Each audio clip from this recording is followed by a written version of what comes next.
Bom dia, bom dia, bom dia, boa tarde, boa noite, boa madrugada, queridos irmãos, classe rica e abençoada do Senhor. Bom é estar aqui novamente com vocês e para podermos estudar mais uma vez um pouco da palavra de Deus que é viva, é eficaz e que nos abençoa. Estamos estudando o Evangelho segundo escreveu João, o Evangelho de Jesus, e estamos já no capítulo de número 4. Então hoje vamos estudar a lição de todo o capítulo 4. Mas antes disso, vamos orar, vamos falar com Deus. Senhor, nós estamos na tua presença e queremos te agradecer, ó Deus, porque até aqui o Senhor tem nos ajudado, o Senhor tem estado conosco. Deus, queremos te rogar que o Senhor possa continuar, ó Deus, a nos abençoar, a nos guardar, proteger, ó Deus, e que nesse dia, ó Deus, todos os que vão estar ouvindo, Senhor, esta explanação da tua palavra possam, ó Deus, ter os seus ouvidos e as suas mentes e os seus corações abertos, ó Deus, para receberem aquilo que o Senhor quer falar. Que não seja eu, ó Deus, mas seja o teu Espírito Santo a nos conduzir em mais esse estudo. Nós te rogamos e te agradecemos por todas as bênçãos, em nome de Jesus. Amém. Bom, vamos lá, né, queridos? Vamos lá. Essas lições elas têm sido muito grandes por conta da maneira como a revista vem colocando, e hoje a gente vai correr bastante por conta de tudo isso. Mas antes de iniciarmos propriamente, quero dizer a você que, caso alguma coisa não fique bem esclarecida para você porque você ouviu muito rápido, volta um pouquinho e de repente dá para você entender, ou qualquer coisa depois que você ouvir, você pode também entrar lá no grupo da classe ou até mesmo no privado e perguntar para mim ou para Júlia também, não tem problema, ok? Vamos lá, vamos seguindo. Quarta lição, como eu falei, capítulo 4, né? Capítulo 4 de João, e o texto de hoje é o capítulo 4 e o título da lição é Em Direção à Galiléia. Bom, o texto de João, esse capítulo 4, ele começa dizendo que Jesus sai da Judéia com seus discípulos em direção à Galiléia. Talvez para evitar um confronto com os fariseus. Estava tendo uma discussão, algumas coisas sendo faladas sobre batismo e tudo mais, e aí, talvez até para evitar um confronto, né, Jesus então resolve ir para a Galiléia. E esse confronto talvez seria com os fariseus. Lembrando que os fariseus eram integrantes de um partido, né, formado entre os judeus, cuja atuação é destacada no Novo Testamento, especialmente pela grande oposição que eles faziam ao ministério de Jesus. E aquele, então, talvez não fosse o momento para esse possível confronto, né, com eles. Então Jesus e os seus discípulos partem em direção à Galiléia. Jesus já tinha estado na Galiléia, onde ele operou o seu primeiro milagre registrado em um casamento. Nós já estudamos esse texto, certo? Bom, a distância aproximada entre os dois pontos, Judéia e Galiléia, é de aproximadamente 170 quilômetros. Em linha reta, seria a distância, mais ou menos, entre Santa Cruz e Niterói, ida e volta. Então imagina que da Judéia até a Galiléia dá essa distância aí, você ir e voltar em linha reta a Niterói. E detalhe, né? Aquelas viagens elas eram feitas a pé, na maior parte das vezes, então era um caminho bem longo, levaria dias, né, para que eles pudessem chegar até a Galileia. E o caminho escolhido por Jesus e seus discípulos, lembrando aqui, ou melhor, abrindo um parênteses aqui para vocês, de que eles tinham 3 opções de caminho. Mas o caminho escolhido por Jesus e pelos seus discípulos é o caminho que vai passar por Samaria. João vai então ressaltar para nós que, está lá no texto, lhe era necessário passar por ali. E aí a gente vai observar, né, que passar por ali já estava traçado na agenda celestial, na agenda de Deus, né? O fato de Jesus ter de passar por ali. E nós vamos ver um pouco mais à frente o porquê disto, né? Por que seria necessário Jesus passar por ali? Esse caminho, né, que eles tomam, dentre as opções que eles tinham, era geralmente evitado, né, pelos judeus, porque os judeus e os samaritanos não se davam. O texto vai falar um pouquinho sobre isso. Bom, mas antes da gente seguir, é bom a gente tentar entender um pouquinho a origem de tudo isso. E aí, para isso, a gente precisa voltar no Antigo Testamento, livro de 1 Reis, na verdade, no capítulo de número 16, aonde a gente vai encontrar um pouco sobre isso. Eu queria ler aqui um pouquinho desse texto, só para a gente poder se familiarizar um pouquinho e depois a gente vai comentar um pouquinho sobre isso. A gente está falando a respeito da origem dessa separação, né, dessa animosidade entre judeus e samaritanos. Diz assim no capítulo de número 16 de 1 Reis, versículos 23 a 26. No 31º ano do reinado de Asa, rei de Judá, Onri começou a reinar sobre Israel e reinou 12 anos. Em Tirsa reinou 6 anos. De Semer, ele comprou o monte de Samaria por 78 quilos de prata e o fortificou. E a cidade que edificou sobre o monte chamou de Samaria, nome oriundo de Semer, dono do monte. Onri fez o que era mal aos olhos do Senhor, fez pior do que todos os reis que vieram antes dele. Andou em todos os caminhos de Jeroboão, filho de Nebate, bem como nos pecados que este levou Israel a cometer, irritando o Senhor, Deus de Israel, com os seus ídolos. Bom, a gente vê aqui então que esse rei Onri, ele comprou as terras que depois vão se chamar de Samaria, de um homem chamado Semer. E por isso aí a origem do nome Samaria, né? Samaria. Então, em resumo aqui, só para a gente poder avançar,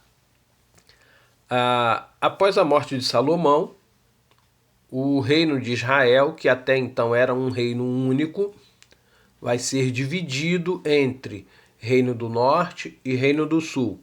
E a gente vai poder ver toda essa história lá no livro de 1 Reis.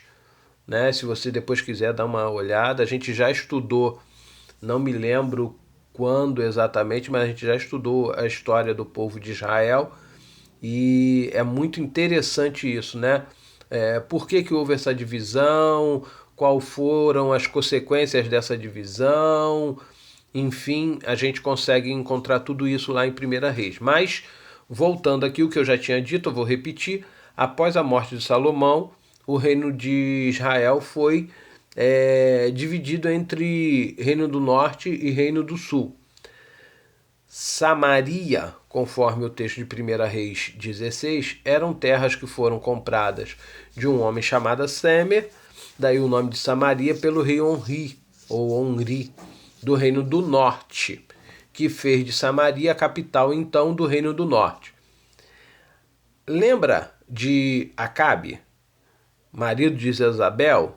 Então, o rei Acabe, filho de Onri, Acabe era filho de Onri, do reino do norte, casou-se então com Jezabel, que era filha do rei dos Sidônios. Acabe também levantou um altar a Baal no templo de Baal que tinha edificado em Samaria. Ou seja, Onri compra essas cidades, ou melhor, esse local, né? Que ele agora chama de Samaria.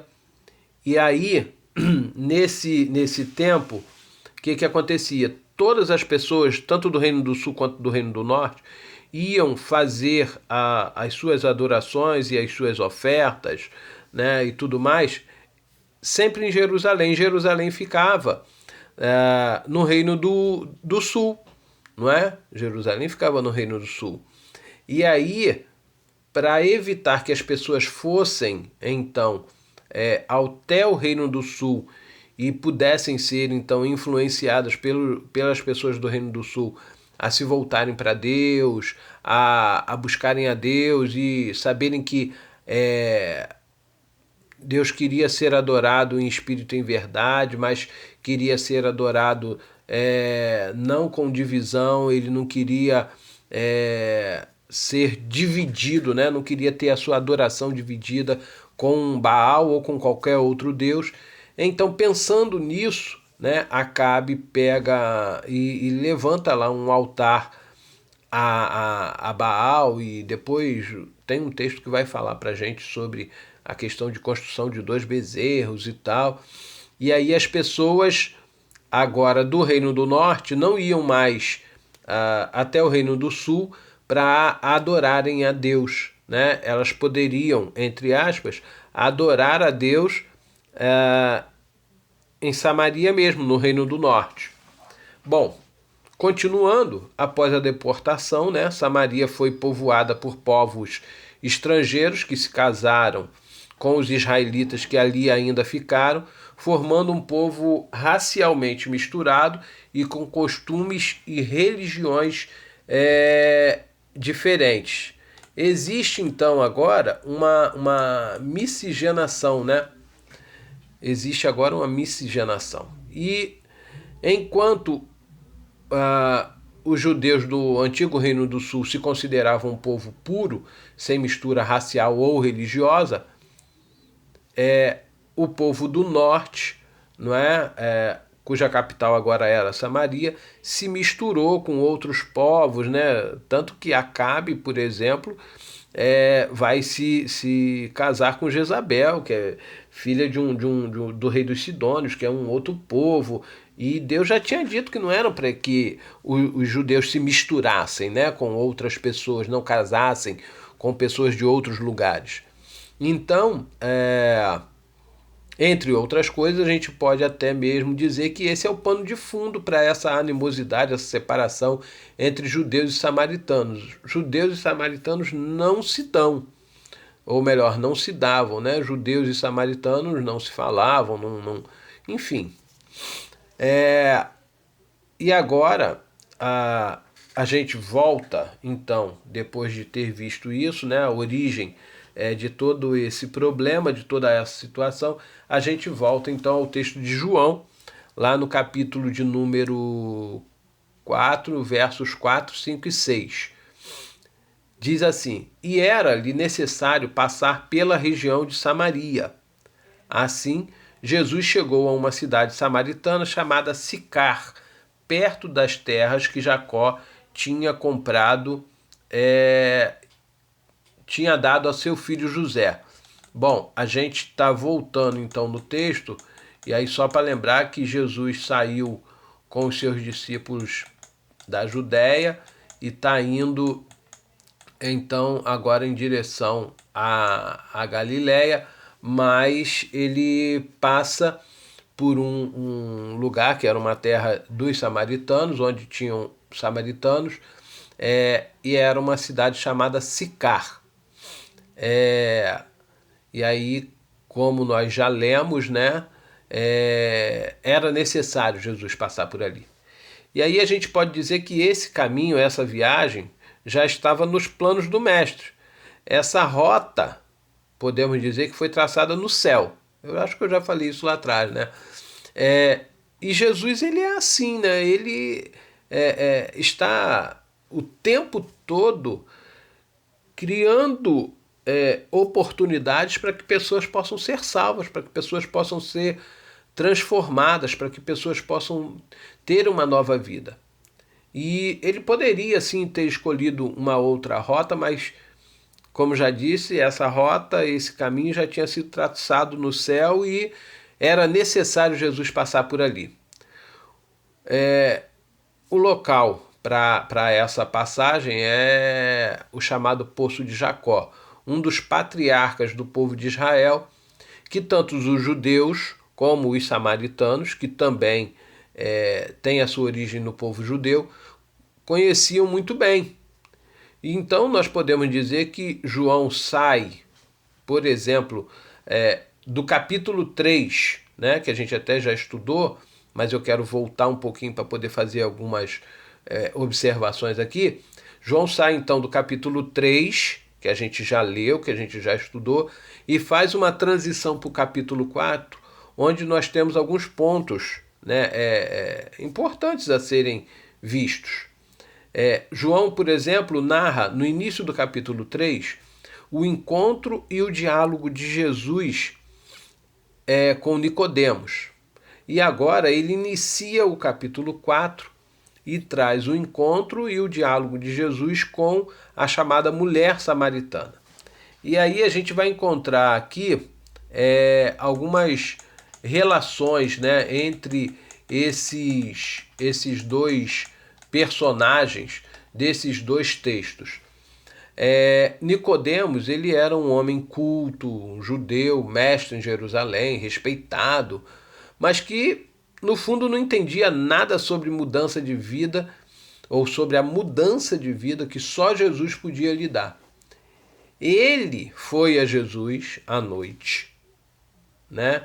Talvez procurando se esconder, talvez, sei lá, e ouviu então de Jesus sobre nascer da água e do Espírito. Ele não entendia nada. E quando Jesus fala para ele, olha, é porque é necessário nascer de novo, e aí ele começa a fazer indagações a Jesus, e é legal que Jesus vai explicando ele com uma calma, né, com uma tranquilidade a respeito sobre nascer de novo, né, sobre nascer da água, nascer do Espírito. E aí Nicodemos agora consegue entender tudo isso, né? Enquanto que, por outro lado, agora, já em Sicar, Jesus encontra-se então com a mulher chamada a samaritana, né? Ela é mulher samaritana, rejeitada pela sociedade, a gente vai ver um pouquinho isso, mas que não entendia também, assim como Nicodemos, sobre a mudança de vida que só Jesus podia lhe dar. Ela foi encontrada então por Jesus ao meio-dia e ouviu do Mestre sobre a água da vida. É interessante que Jesus usa para os dois a palavra água, mas com semelhanças, mas explica de maneira diferente. Para Nicodemos ele explica de uma maneira que Nicodemos consiga entender dentro do contexto de Nicodemos, e agora para a mulher samaritana ele explica também para que ela possa entender dentro do contexto dela a respeito da água. E é interessante as ligações, né, que Jesus vai fazer com relação a isto. Vendo então essas duas narrativas, né, a gente pode dizer de que o objetivo de Jesus de salvar pessoas não tem barreira ou distinção. Para Jesus não importa a hora, o lugar, a posição social ou qualquer outra coisa, né, que possa impedi-lo de salvar. Ele está disposto a salvar em todo o momento. Nicodemos tinha, né, a sua posição social, tinha lá as suas... Era um homem inteligente, entendido, estudado, e a mulher era totalmente o oposto, mas mesmo assim Jesus não encontra problema, né, de falar tanto para um quanto para outro. Jesus fala tanto para o culto, não é?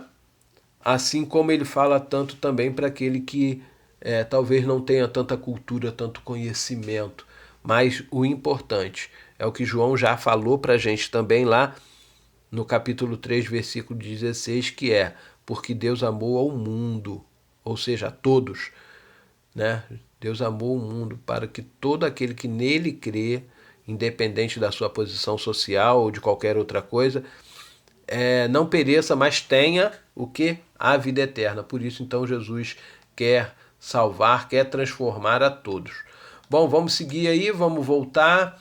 Voltando, então, lá para o texto, né, versículos 5 e 6, aqui a gente tem algumas informações também importantes para nós.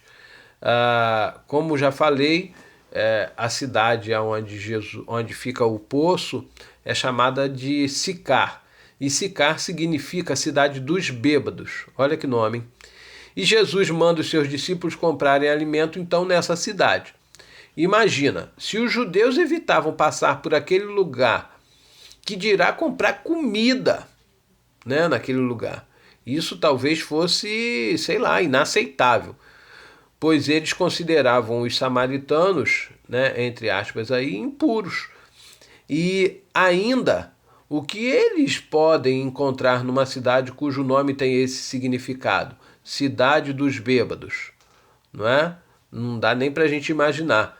Mas Jesus sabia que ele precisava estar sozinho naquele local, ou seja, ali perto do poço, pois, como o próprio texto diz, né, era-lhe necessário passar por aquele lugar.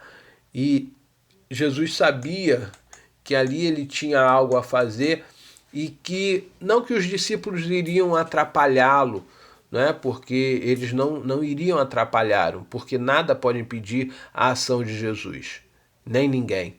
Mas era necessário Jesus ficar sozinho ali naquele local.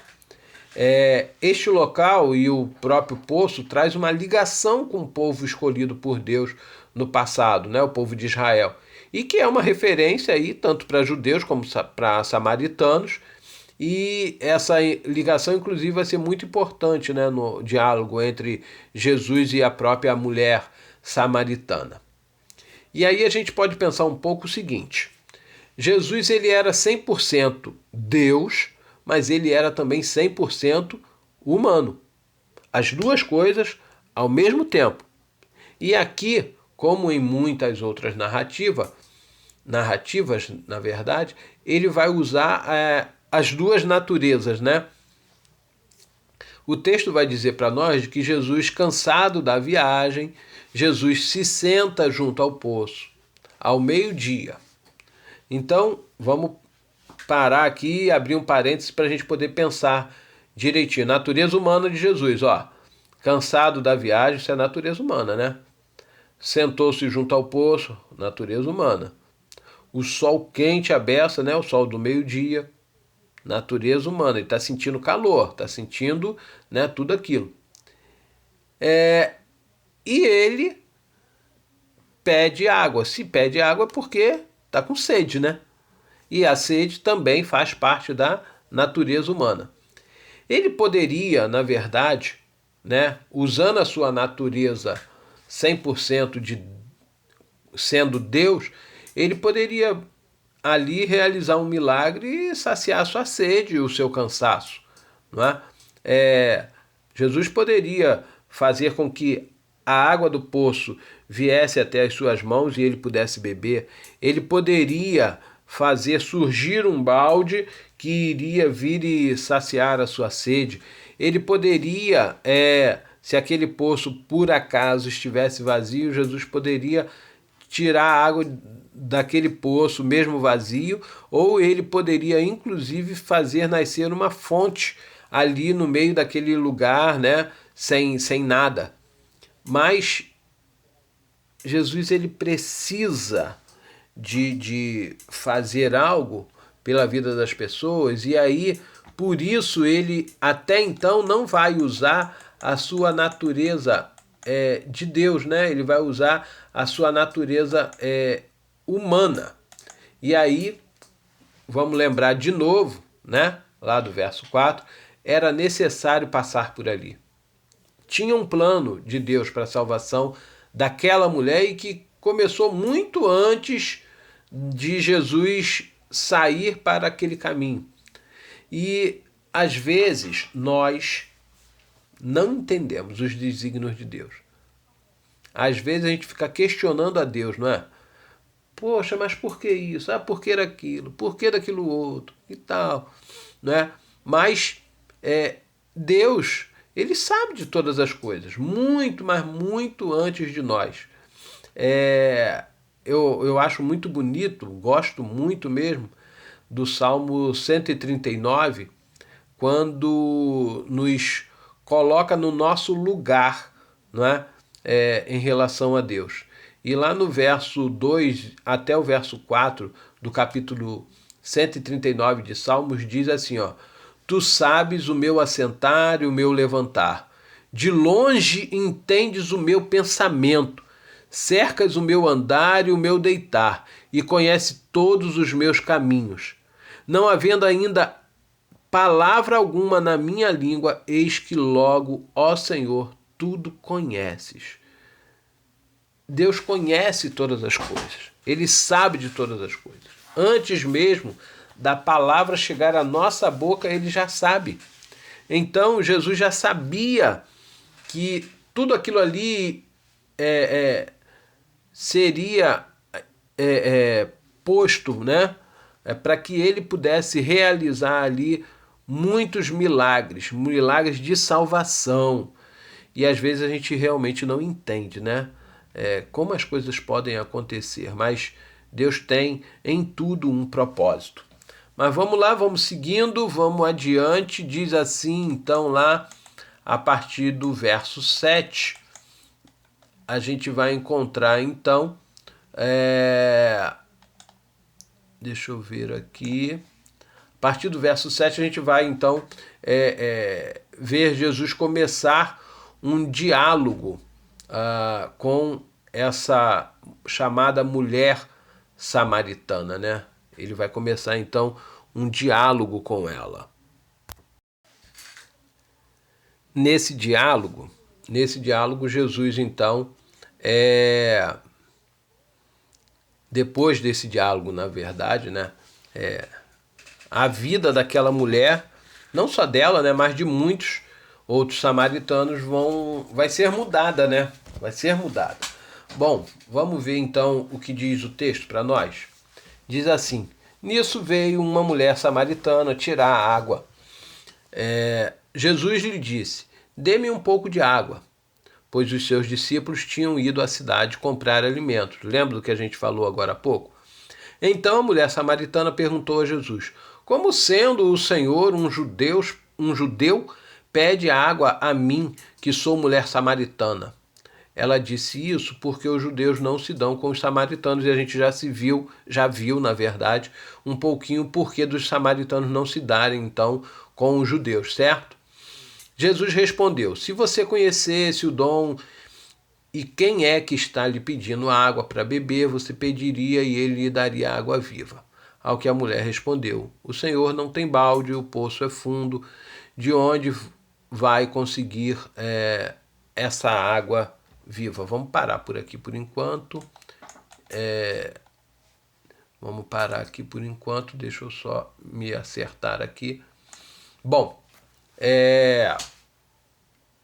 Jesus então inicia, né, essa fala dele, essa conversa com essa mulher samaritana, quebrando aí de cara logo duas barreiras, né, que a gente vai encontrar nesse texto: a cultural e a racial. Os judeus e os samaritanos não se falavam. Imagina você num lugar aberto, um homem judeu dirigindo a palavra a uma mulher, que dirá uma mulher samaritana, né? Os judeus, eles tinham um pouco disso, né? Não existia... as mulheres, na verdade, elas eram um segundo plano, né, em muita coisa e tudo. Elas não tinham autoridade. Em muitos casos, a gente vai encontrar textos que vão dizer que as mulheres nem eram contadas, né? Então imagina agora aquela mulher encontrando Jesus, Jesus sendo judeu, ela samaritana, e ele então dirigir a palavra a ela e pedir algo a ela. Bom, nós já vimos então sobre a separação lá no início da nossa aula, quando a gente falou, judeus e samaritanos, na verdade, eles não bebiam da mesma água, não frequentavam os mesmos lugares, e Jesus está então ali quebrando de cara logo esses tabus e essas diferenças, né? Jesus podia fazer a água, como já falei lá atrás, né? Já falei sobre isso, mas só para a gente relembrar. Jesus podia fazer com que a água viesse até ele podia ignorar aquela mulher, mas ele tem plano de vida, de salvação para ela e para muitos outros. O fato de judeus e samaritanos terem suas diferenças não vai ser de maneira nenhuma impedimento para Jesus realizar o que ele tem que realizar. E aí, você já deve ter ouvido, né? Eu, pelo menos, já ouvi muitas vezes alguém dizer: nossa, parece água de poço, fazendo referência a uma água ruim, porque o gosto é um pouco ruim, né? Diferente, né? O pessoal chama de água salobra, eu acho que é o nome, né? A água do poço, propriamente dito. Então, Jesus está pedindo um pouquinho daquela água, que talvez não era uma água tão boa, para que ele pudesse beber. E aí, em contrapartida, a expressão água viva se refere à água da fonte, uma água limpa, uma água pura, cristalina. E isso, naquele caso, naquele contexto, seria impossível. Mas Jesus está dizendo àquela mulher que ele pode dar a ela água viva, uma água boa, uma água limpa, uma água direto da fonte, uma água cristalina. E aí deve ter dado um nó, não é, na cabeça daquela mulher quando Jesus fala isso, né? Porque aquela água não poderia ser encontrada ali naquela parte ali daquele poço. E aí, abrindo aqui um parêntese mais novamente, lembra do que foi falado quando Jesus operou o milagre na Galileia, lá quando ele transformou a água em vinho? Alguém disse assim, não é? O mestre lá: todos costumam servir primeiro o vinho bom e quando já beberam muito, servem o vinho inferior. Você, porém, guardou o melhor vinho até agora. Estavam falando para o noivo, né? Na época lá do casamento. Mas, na verdade, estavam falando do vinho que fora, da água que fora transformada em vinho por Jesus. Ou seja,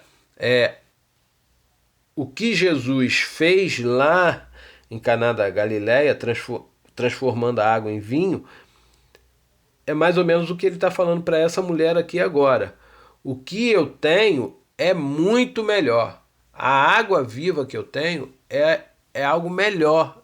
Não é uma coisa ruim, não é uma coisa passageira, não é uma coisa que vai saciar sua sede hoje e amanhã você vai estar sedenta novamente. E o que Jesus tem realmente, né, trazendo aqui para nós, o que Jesus tem para nos oferecer é sempre o melhor. Mesmo quando nós não entendemos, né, que é o melhor, continua sendo o melhor.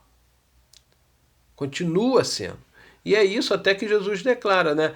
Diz assim o texto: Jesus respondeu: se você conhecesse o dom de Deus e quem é este que está lhe pedindo água para beber, você pediria e ele lhe daria água viva.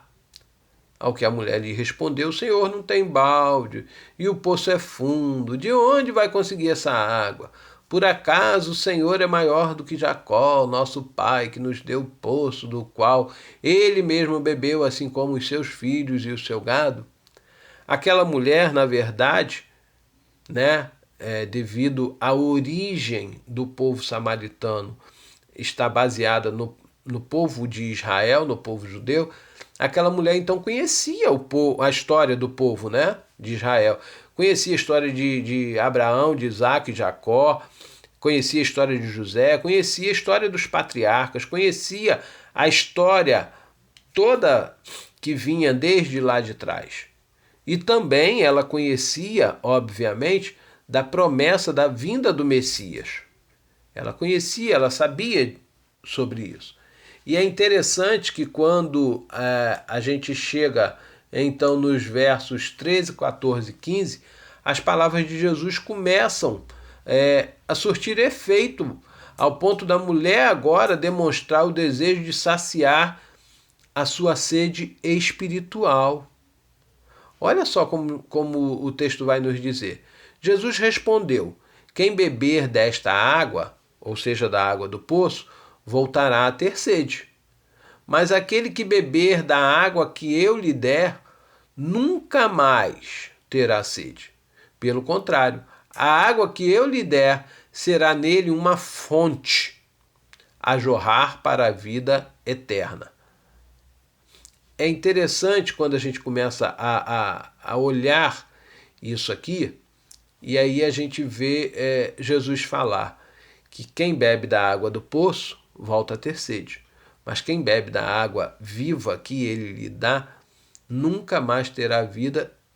E interessante o final, quando ele diz assim: mas será nele uma fonte para a vida eterna. A fonte de água, ela jorra água o tempo todo, 24 horas, o tempo todo, o tempo todo, o tempo todo. E aí Jesus está dizendo então que quem bebe da água que ele está dando se torna uma fonte, ou seja, está transbordando, está liberando água viva o tempo todo, e essa água vai inclusive jorrar para a vida eterna. E a gente vai ver então a mulher agora dizer assim, segundo o que o texto fala: Senhor, quero que me dê essa água para que eu não tenha mais sede e nem precise vir aqui buscá-la. A mulher ainda está um pouquinho confusa sobre a água que Jesus está oferecendo, a água do poço. Aquilo tudo era muito novo para ela, era um pouquinho ainda complicado para que ela pudesse conseguir entender, mas Jesus sabe que aquela mulher era uma mulher que tinha algumas coisas que precisavam de ser resolvidas, né, na sua vida. Jesus sabia que aquela mulher tinha uma vida que não era muito correta, e aí então ele para de falar da água e muda um pouquinho para poder trazer àquela mulher o entendimento de que ela precisava daquela água viva, ele tinha a água viva, mas que ela, para poder receber aquela água e parar de ter essa sede, chamada sede espiritual, ela precisava de mudar de vida. E aí então Jesus disse, segundo o que o texto vai nos trazer: vá, chame o seu marido e volte aqui. Ao que a mulher respondeu: não tenho marido. Então Jesus disse: você tem razão ao dizer que não tem marido, porque já teve 5. E esse que agora tem não é seu marido. O que você disse é verdade. A mulher então lhe disse: agora eu sei que o Senhor é um profeta. Jesus mostra para aquela mulher, nesse momento, que ele conhece o passado, o presente e o futuro. Ele conhece a vida das pessoas. Aquela mulher não tinha dito nada disso para ele, mas Jesus sabia de todas essas coisas. E aí, ela agora então, reconhecendo tudo isso, diz: agora eu sei que o Senhor é um profeta. Ela reconhece agora Jesus como alguém enviado de Deus, porque era isso que os profetas eram, não é? Enviados de Deus para poderem levar uma mensagem até um determinado povo. Bom, voltando aqui, abrindo um parêntese novamente, as mulheres, em geral, que eram quem iam buscar a água, né? Elas iam buscar água de manhã ou bem à tarde, quando o sol já estava, né, mais fraquinho, mais ameno. Mas aquela mulher, devido à sua condição de já ter tido 5 maridos, agora ser amante, podemos dizer assim, de um sexto homem e tudo mais, ela era uma mulher discriminada pela sociedade, né? Ela era uma mulher que não era bem vista, né? Ou vista com bons olhos, né? Pela sociedade. Então, por isso, ela escolhia, e por isso ela estava sozinha, ela escolhia um horário em que não tinha ninguém no poço para que ela pudesse, então, ir buscar água, e ela vai sozinha. Provavelmente as outras mulheres iam em grupo, e aí ela vai sozinha para poder buscar água e escolhe esse horário justamente, que é um horário em que geralmente não tem ninguém apanhando água, até mesmo para poder evitar problemas com outras pessoas. Mas Jesus, então, ele sabe dessas coisas, né? Como já disse, ele conhece essa mulher, os seus traumas, a sua vida errada. E ele sabe também, e agora ele está mostrando isso para aquela mulher, que quem quer a água viva precisa ter uma vida diferente, atitudes diferentes. Observa que Jesus não acusa aquela mulher, mas ele usa uma estratégia para fazer com que ela possa refletir sobre a sua vida e a sua conduta, e assim tomar um novo caminho, começar uma nova história. Ela ainda vai falar, né, é o que o texto vai nos mostrar aqui, seguindo. Eu não estou usando aqui falar para vocês qual é o versículo, mas a gente ainda está no texto do capítulo 4, tá, gente? E aí o texto vai dizer assim para nós: nossos pais adoravam neste monte, mas vocês dizem que em Jerusalém é o lugar onde se deve adorar. Jesus respondeu: mulher, acredite no que digo. Vem a hora em que nem neste monte, nem em Jerusalém vocês adorarão o Pai. Vocês adoram o que não conhecem, nós adoramos o que conhecemos, porque a salvação vem dos judeus. Mas vem a hora, e já chegou, em que os verdadeiros adoradores adorarão o Pai em espírito e em verdade, porque são esses o que o Pai procura para seus adoradores. Deus é espírito e é necessário que os seus adoradores adorem em espírito e em verdade.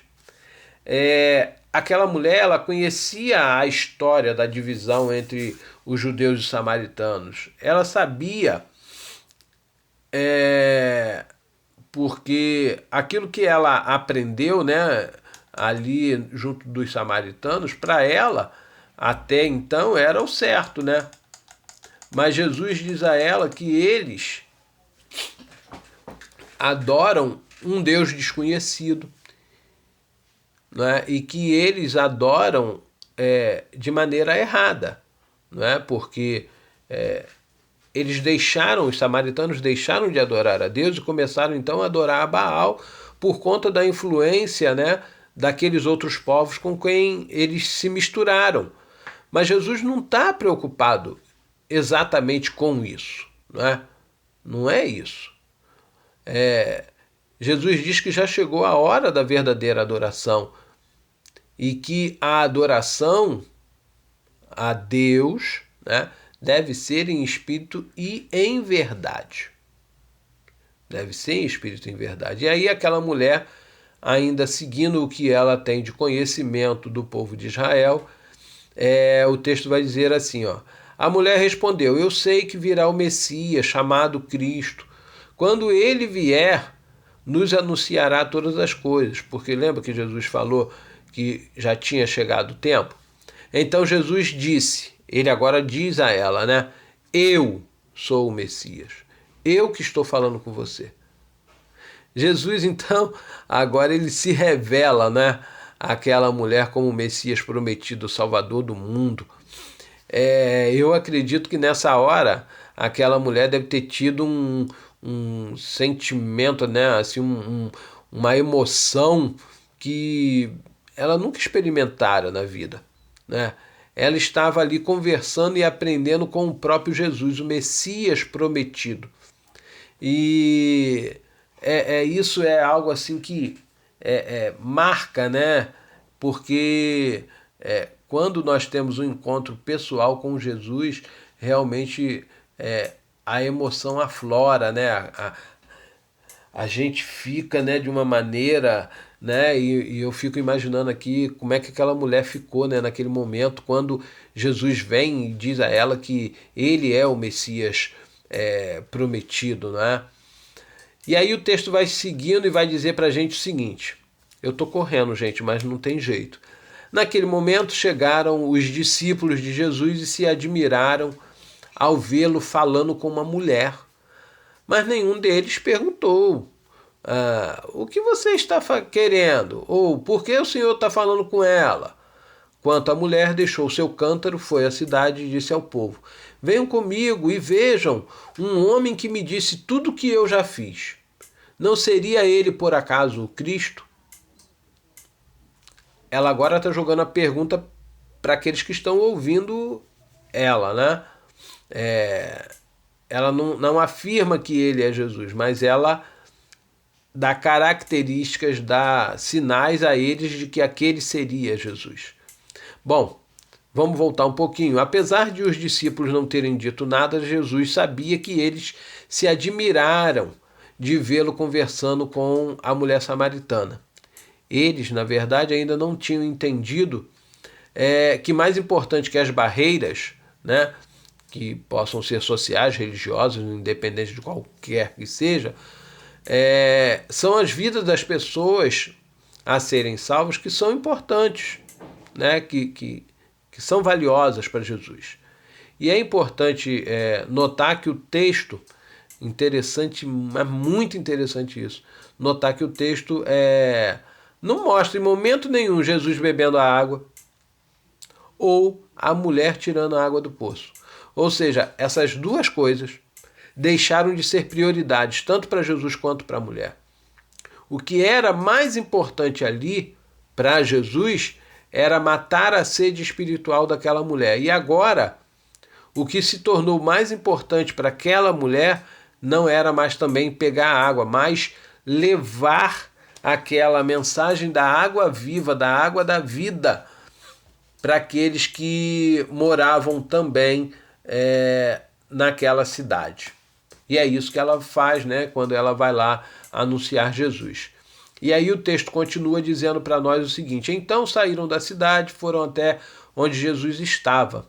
Enquanto isso, os discípulos pediam a Jesus, dizendo: mestre, coma.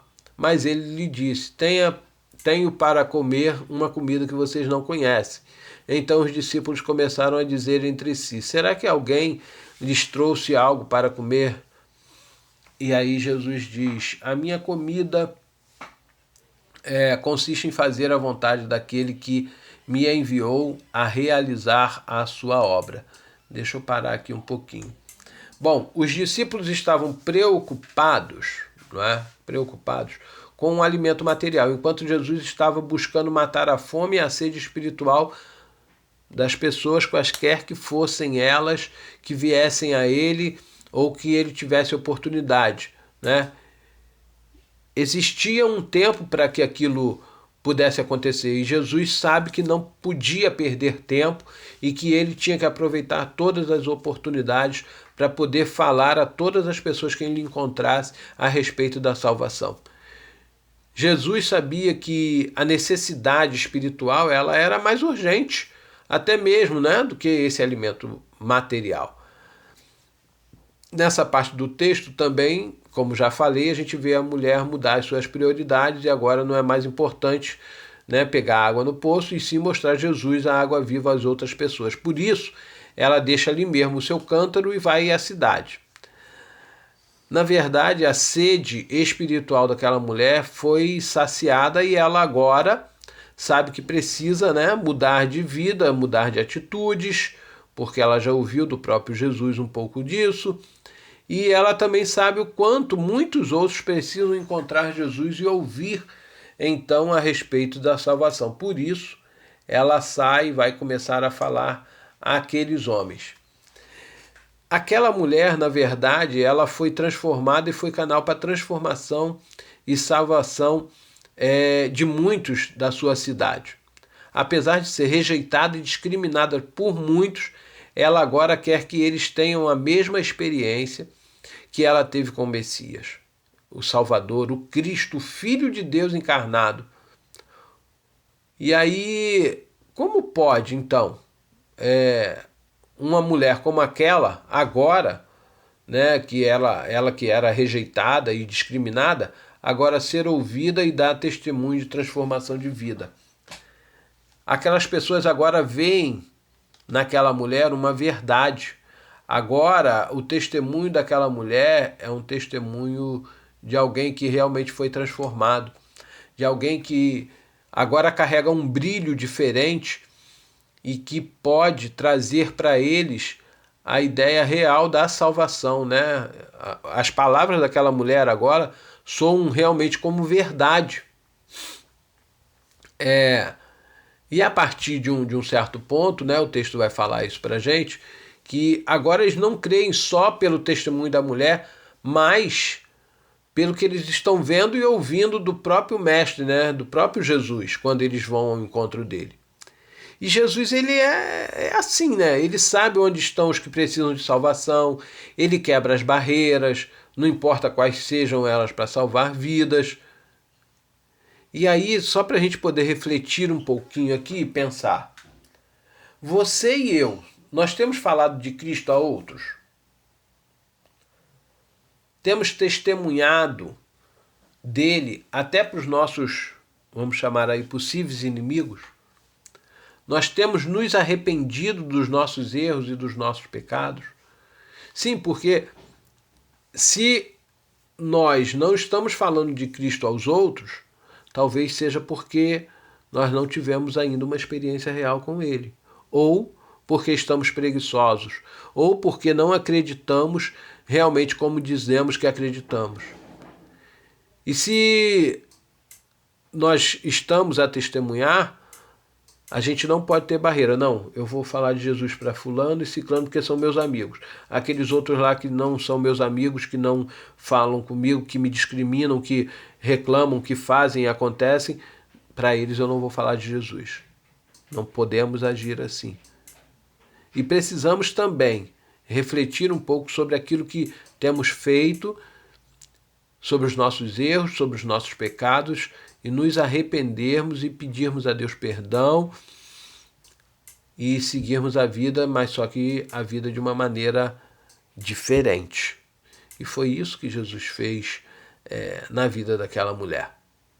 E aí o texto vai ainda nos dizer o seguinte: passado 2 dias, Jesus saiu dali e foi para a Galileia. Ou seja, Jesus, ainda atendendo o convite daqueles que até então eram inimigos dele, até então não bebiam, não comiam, que diria conversar com ele, agora o convidam a ficar ali mais um pouco e ele fica ali por 2 dias. E agora então o texto vai dizer que depois de 2 dias ali, né, levando salvação a tantas pessoas, Jesus então vai sair em direção à Galileia. Muito bem, vamos seguindo então com relação a esse texto. Como eu disse, é muito grande, então fica um pouquinho corrido e um pouquinho complicado, né, gente? Para a gente poder passar por cima de tantos detalhes, né, de tantas coisas muito interessantes para nós. Mas, voltando aqui então, a última coisa que nós falamos, que passado 2 dias, Jesus saiu da Galileia, ou saiu dali em direção a Galiléia. Foi então agora para Galiléia. Bom, a viagem praticamente estava ainda na metade, não é? Eles ainda iriam caminhar cerca de 2 a 3 dias para chegarem até a Galiléia. E aí o texto então vai dizer assim para nós: passados 2 dias, Jesus saiu dali e foi para Galiléia, porque o próprio Jesus testemunhou que um profeta não tem honra na sua própria terra. Bom, depois de viver todo aquele mover em Sicar, né, lá naquela cidade, junto aos samaritanos, Jesus então chega a Galiléia. Bom, foi na Galiléia onde Jesus viveu praticamente a sua infância, adolescente e boa parte da sua juventude. Foi ali que ele aprendeu com seu pai, o José, né, o ofício de carpinteiro. Ali também moravam sua mãe e seus irmãos. Ali Jesus ainda, né, não era visto como o Messias, o Filho de Deus. Na Galiléia, Jesus ainda era conhecido apenas como o filho mais velho de Maria, e talvez então essa familiaridade com Jesus tenha obscurecido talvez o entendimento dos galileus, não é, a respeito de Jesus, e aí por isso essa fala de que um profeta não tem honra na sua própria terra. Bom, vamos seguindo então aqui mais um pouquinho, avançando no texto. Assim, quando chegou a Galiléia, os galileus o receberam, porque viram todas as coisas que Jesus lhe tinha feito em Jerusalém, por ocasião da festa a qual eles também tinham comparecido. Aqui é interessante a gente notar que João narra que Jesus foi recebido bem, vamos dizer assim, pelo que ele fizera e não pelo que ele era, né? Pelo que ele é. As festas judaicas, elas eram frequentadas por todo o povo, na verdade. Jesus também comparecia. E aí a gente encontra até o próprio João já falando para a gente, num texto que a gente já leu, que a gente já estudou nas outras aulas, lá no capítulo 2, versículo 23 a 25, diz assim: estando Jesus em Jerusalém durante a festa da Páscoa, muitos creram no seu nome quando viram os sinais que ele fazia.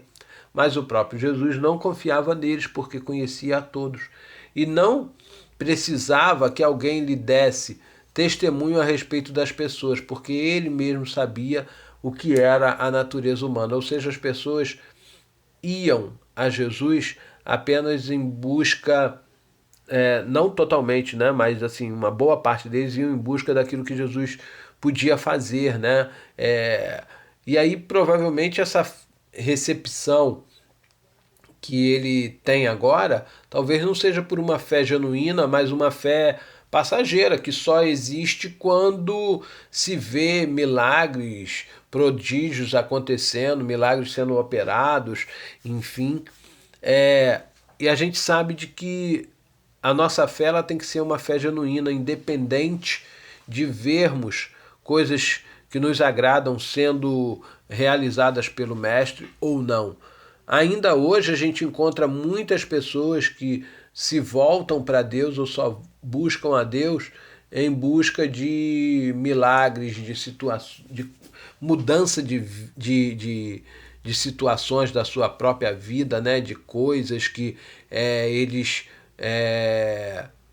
viram ou daquilo que eles estão buscando. Pessoas buscando prosperidade financeira, pessoas buscando cura, pessoas buscando milagre, mas não querem o Senhor da prosperidade, o Senhor da cura, o Senhor do milagre, né? Só querem aquele objeto que Jesus poderia dar a eles. O texto vai nos continuar falando assim: Jesus foi outra vez a Caná da Galiléia, onde tinha transformado a água em vinho. E havia ali um oficial do rei, cujo filho estava doente, em Cafarnaum. Quando ouviu dizer que Jesus tinha vindo da Judéia para a Galiléia, foi até ele e pediu-lhe que fosse curar o seu filho que estava morrendo. Bom, Jesus está de volta então agora aqui a Caná da Galiléia, onde ele havia operado o primeiro milagre, né? Onde ele havia operado o primeiro milagre. E agora, então, vamos chamar assim, a fama ou já tinha crescido muito um falar, né? Jesus já estava muito propagado, muito conhecido, a verdade é essa. E devido a todos os milagres e prodígios que ele vem desenvolvendo, que ele vem realizando, as pessoas já ouvem falar, opa, vem Jesus. É sinal que vem milagre por aí, né? Vem prodígio. Então, o que a gente tiver de problema, vamos levar para ele, porque com certeza ele vai nos ajudar a resolver, ou ele vai resolver. E ali então, agora, quando está chegando, Jesus é procurado então por um oficial do rei, cujo filho estava enfermo, quase morrendo. Naquele momento, esse oficial, ele era um pai desesperado por ver que seu filho estava morrendo.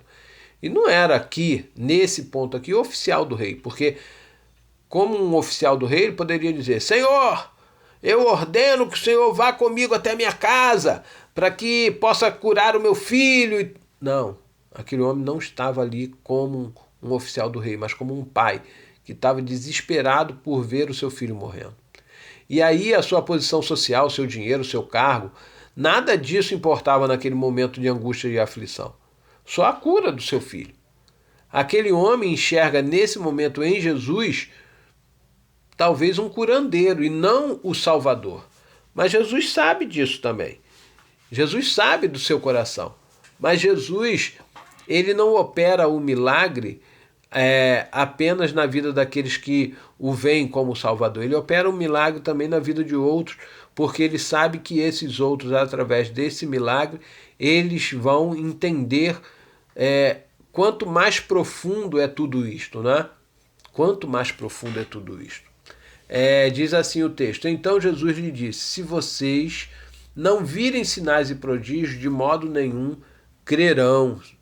Se vocês não virem sinais nenhum de prodígio, de modo nenhum crerão.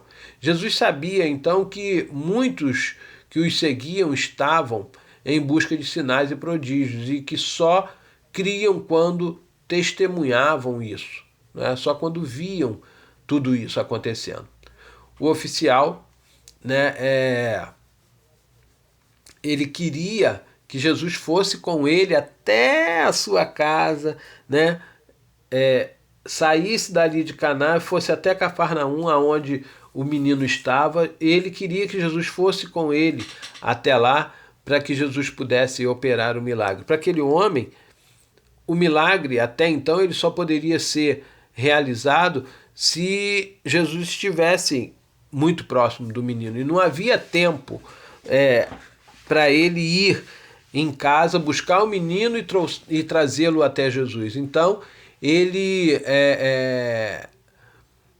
clama, né? E ele diz assim, Senhor, venha antes que meu filho morra. Olha que coisa interessante. Senhor, venha antes que meu filho morra. Ou seja, Jesus, vamos lá, Jesus, me ajuda.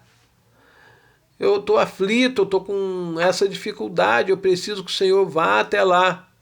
Mas Jesus é onisciente, onipresente, onipotente. Ele não precisa estar naquele lugar para ele operar o milagre.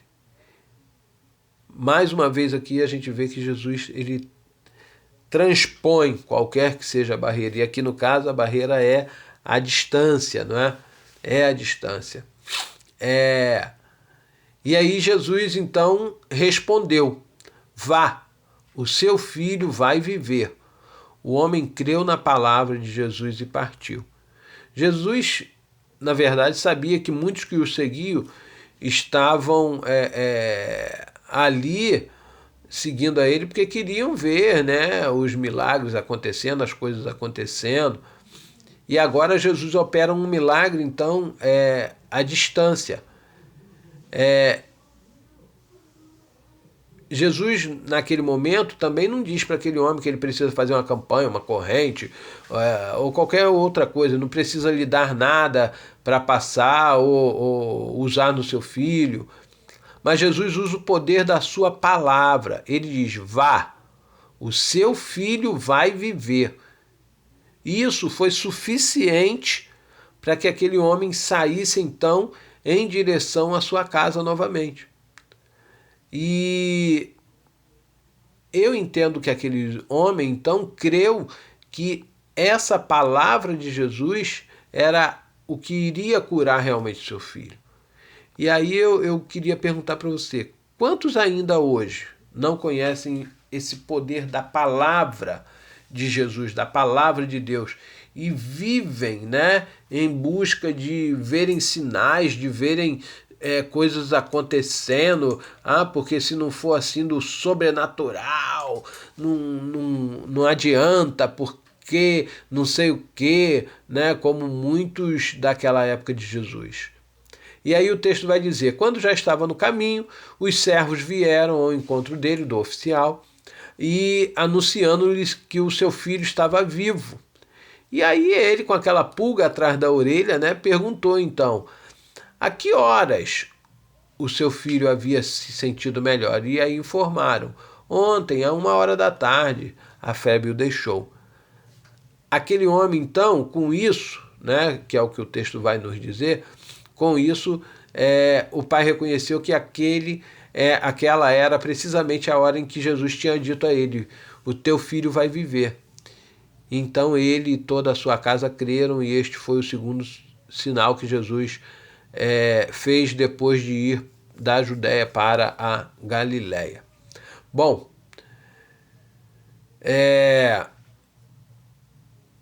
a gente vai ver de que muitos querem realmente ver os sinais, né, para crerem em Jesus.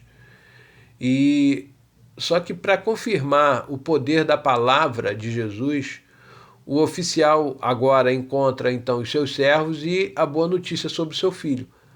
E agora então ele crê de verdade, mesmo sem ver, né, e ele tem certeza que foi a palavra liberada por Jesus que fizeram aquilo. E depois, então, mais uma vez, mais uma família é salva por Jesus pelo poder, então, da sua palavra. Observamos, então, aqui o quê? Que tanto na festa de casamento, lembra lá atrás, no início, no primeiro milagre de Jesus, onde havia alegria, né? Porque as pessoas estavam celebrando um casamento, como na enfermidade do filho do oficial, onde o que pairava era apenas tristeza, dor, né? Lamento, por conta daquela enfermidade daquela criança que poderia levá-lo à morte. A obediência à palavra do mestre foi que fez a diferença. Quando Jesus disse àqueles serviçais lá no casamento, olha, coloquem água e tal aí nesse recipiente e tal, não sei o quê. Jesus, quando ele fala isso para aqueles homens, os homens obedecem, então a palavra de Jesus ali faz a diferença. E agora, quando o oficial ouve de Jesus, vá, o teu filho vive, é também a palavra liberada por Jesus que vai fazer a diferença e vai trazer a transformação, não é? Assim como Jesus transformou a água em vinho, Jesus transformou a possível morte em vida para aquele menino. Ainda hoje, né, a gente pode dizer o seguinte: precisamos estar atentos à palavra de Deus em todo o tempo. Ele está falando conosco em todos os momentos. E assim hoje, nessa lição nossa, nós vimos, encerrando aqui, tá, gente? Estamos encerrando, graças a Deus. Hoje nós vimos, então, Jesus mudando as vidas de muitas pessoas. Primeiro, através da quebra de barreiras, né, ou das primeiras barreiras, quando ele saciou a sede da mulher samaritana e de seus, vamos dizer assim, seus vizinhos, não é? Jesus não viu impedimento, não viu problema, não viu divisão, não viu confusão, não viu nada e salvou a vida daquela mulher e de tantos outros que foram até ele, que buscaram por ele e creram nele. E também através da cura do oficial, onde toda a sua família foi salva, e por que não dizer outras tantas pessoas também através daquele testemunho. A palavra de Jesus liberada foi palavra de vitória, palavra de vida, palavra de fé, nos dois casos. E é isso que João está nos trazendo em todos os textos, não é? Porque só para a gente poder fechar de vez aqui agora, o objetivo de João a escrever o Evangelho é tão somente de mostrar Jesus, o Filho de Deus encarnado, que era o mesmo de ontem, de hoje e de eternamente, e que pode fazer um milagre hoje, agora, para mim e para você. Ele pode liberar uma palavra viva, eficaz, agora, para mim e para você. Basta nós crermos. Amém? Deus a todos abençoe, fiquem todos com Deus e até o nosso próximo encontro, quando vamos estar mais uma vez estudando a palavra de Deus. Deus os abençoe. Um abraço.